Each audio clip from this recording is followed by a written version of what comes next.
মাছের মাথা খেতে হয় বুঝলি, ওই জন্য মাথায় কার্বাইড হয়। ও তাই বল। ঠিক আছে ভাই, নে বসে বসে পড়, পড়ে পড়ে লেখ, লিখে লিখে মোচ। এই মাস্টার আসছে, একদম ডিস্টার্ব করবি না। নমস্কার নমস্কার, পেন্না ভাই। বসো ওখানে। তোদের পড়া হয়েছে? পড়া হয়েছে মানে মুখস্থ, কণ্ঠস্থ, প্রকটস্থ, জলস্থ। না, আমি হাসতেছি। শ্বশুর বাদার, আমরা যে গাঙের দাঁড়িয়ে হাঁটে যাচ্ছে, এই গান কাটিয়েছিল কেটা? এ গান তোর বাপ কাটেছিল।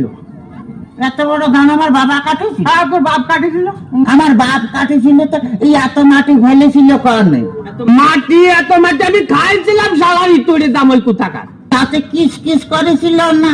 দেখ, যদি আর একটা কথা কইছিস তো তোর মুখ আমি সুতোতে সেলাই করে দেবার কিন্তু বলেছিলাম। হ্যাঁ, তাহলে আমি শ্বশুর বাড়ি যাই, গোস্ত চাবা খাবো নি কেন মাইয়ে? পিঠে খাবার লেগে করে, পিঠে খাবার লেগে করে এত পাঁচ যে আমার জ্বালাতে জ্বালাতে আসতেছে, তাতে আমার সহ্য হচ্ছে না, তুই বুঝতে পারতেছিস না।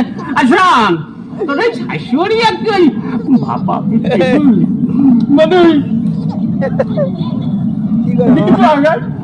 মানে ভাপা পিঠে বানাচ্ছিল, ভারী মজা।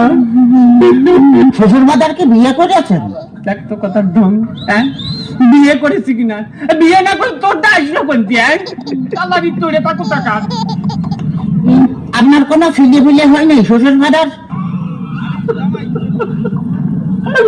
কপাল আমার, কপাল আমার, জামাই কয় যে আমার ছেলে পেলে হয়েছে কিনা, গল্প দেখে আমি কোন দেখে যাই তোর বাড়িয়ে অথবা পুরো করে দেবো কিন্তু একেবারে দেখেছিস।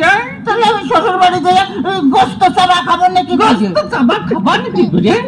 এই যে অবস্থা করতেছো, তাতে তাতে তুমি বুঝতে পারছো না যে গোস্ত খাবার কি করে? তোর সাথে বিয়ে দিয়ে আমি ছাই খাইছি, ছাই। ছাই খাতি গেলেন কে? আমার কাছে কলেই তো 10 কেজি চাল পাঠা দিতাম।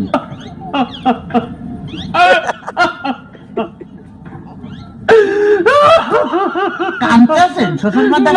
হাসতেছি, দেখতেছি। ও আচ্ছা, আমার যদি কথা কইছে তোর আমি একেবারে সাথে দিয়ে বাইরে দাঁত ভাঙিয়ে ফেলাতে পারি, একেবারে দেখছে না। ওই তাহলে তো বললাম আমি যে দাঁত ফেলা দিলে আমি গোস্ত চাবা খাবো না কেন মাগি?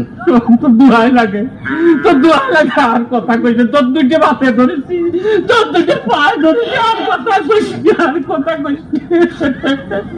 শোন শোন, এই ঘটনা হচ্ছে কি যে এভাবে জ্বালাতন যদি করিস তাহলে আর আমি পারবো না। আমি 68,000